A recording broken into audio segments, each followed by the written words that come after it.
తిరుపతి బహిరంగ సభలో పవన్ కళ్యాణ్ ఒక్కరే బహిరంగ సభ వేదికపై ఉంటారు.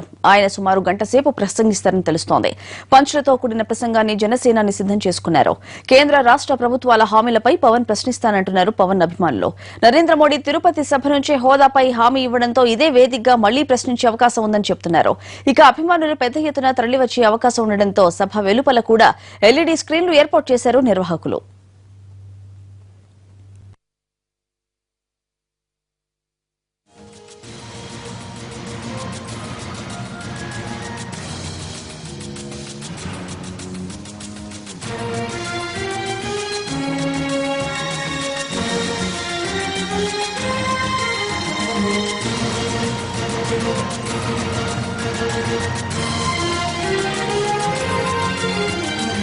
Pawan Kalyan full time politician గా మారేందుకు పెద్ద ప్రణాళికే రూపొందిస్తున్నారు. అభిమాని కుటుంబాన్ని పరామర్శించడానికి తిరుపతి వెళ్లిన జనసేనాని సడన్ గా సభ నిర్ణయం తీసుకుని ఆశ్చర్యపరిచారు.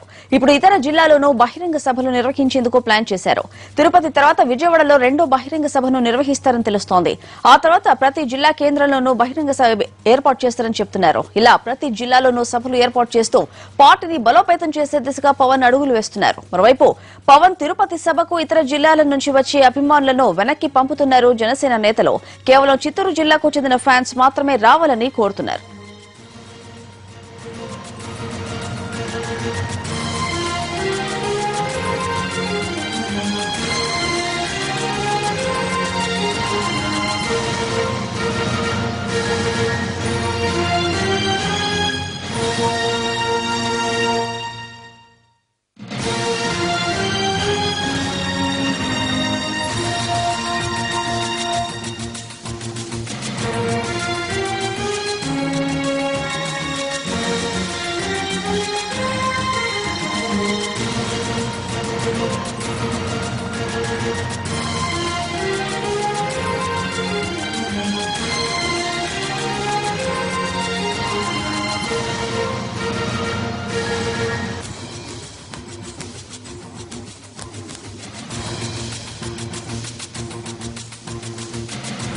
పవన్ కళ్యాణ్ ప్రస్తుతం తిరుమలలో ఉన్నారు. ఆయన్ని చూసేందుకు భారీగా అభిమానులు కొండ మీదకు చేరుకుంటున్నారు.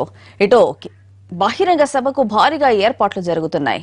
పూర్తి వివరాలు మా కరెస్పాండెంట్స్ తిరుమల నుంచి ప్రసాద్ లైన్ లో ఉన్నారు. అలాగే ఇందిరా మైదానంలో దామోదర్ ఉన్నారు. ముందుగా తిరుపతి నుండి ప్రసాద్ నుండి తెలుసుకుందాం.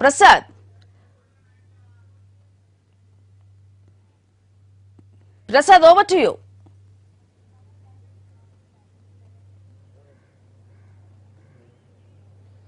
స్వాతి, జనసేన పార్టీ ఆవిర్భించి 2.5 సంవత్సరాలు పూర్తయిన తర్వాత పార్టీ మొట్టమొదటి బహిరంగ సభ ఇప్పుడు పవన్ కళ్యాణ్ అభిమానుల ఉత్సాహం ఉరకలెత్తించేలా ఉంది. ఇవాల్టి రోజున తిరుపతి వేదికగా పవన్ కళ్యాణ్ క్రియాశీలక రాజకీయాలు ప్రారంభం కాబోతున్నాయి.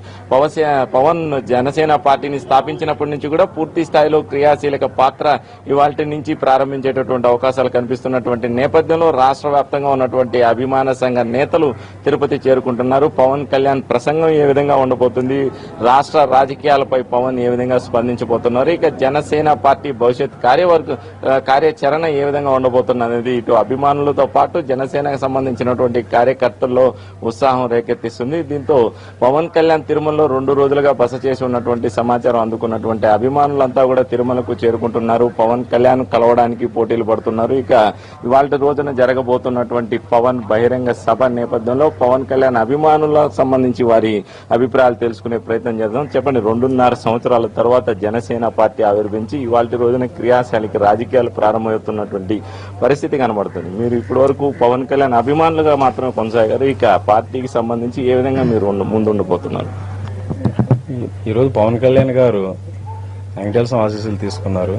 అలాగే వినోద్ రాయల్ అనే అతను చనిపోయితే అతన్ని పరామర్శించడానికి వచ్చారు.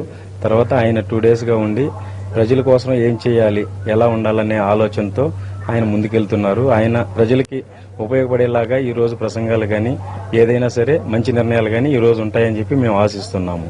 పవన్ కళ్యాణ్ తో సన్నిహితంగా అంటే మొదటి నుంచి కూడా అభిమాన సంఘ నేతలుగా కొనసాగుతున్నారు. ఇప్పటి వరకు ఉన్నటువంటి కార్యక్రమాలు ఏ విధంగా ఉన్నాయి, మీకు అందుతున్నటువంటి సమాచారం ఏంటి? ప్రస్తుతానికి ఆయన ఈ కార్యక్రమాలు అంటే ఏం లేదు. ఇవాళ అనుకున్నారు, వచ్చారు, 2 days గా ఉన్నారు కాబట్టి ఏదో చేయాలనుకున్నారు, మంచి చేస్తారు కాబట్టి మంచిగా చెప్తారని చెప్పి మేము ఆశిస్తున్నాం. ఆయన ఏం చెప్పినా మేము చేయడానికి సిద్ధంగా ఉంటాం. పవన్ కళ్యాణ్ రాజకీయ ప్రసంగం ఏ విధంగా ఉండబోతుంది? ప్రస్తుతం రాష్ట్రంలో ఉన్నటువంటి రాజకీయాల నేపథ్యంలో ఎలా ఉంటే మీకు ఆనందకరంగా ఉంటుందని భావిస్తున్నారు? ప్రస్తుతం మాది కడప జిల్లా రైల్వే కోడూరు. ఇప్పుడు ఈ జనసేన పార్టీ స్థాపించి 29 నెలలైంది. ఈ దినానికి ఈ మొట్టమొదటిసారిగా తిరుపతిలో జనసేన బహిరంగ సభన రాత్రి కొద్ది గంటల్లోనే తెలిసింది. ఇప్పుడు వేలాది సంఖ్యలో అతను మెసేజ్ లేకుండా అనౌన్స్ లేకుండా మెసేజ్ లేకుండానే వేలాది మందిగా ఇప్పటికే మా రైల్వే కోడూరు నుంచి 5-6 వేల మంది జనాలు వచ్చి కింద నాకు 3,000 మంది వచ్చినారు, పైన 2,000 మంది వచ్చినారు. కనీసం చూసేదానికి ఛాన్స్ లేకుండా పైకి వచ్చిన వాళ్ళకి కానీ ఏ రిక్వెస్ట్ పెట్టుకుని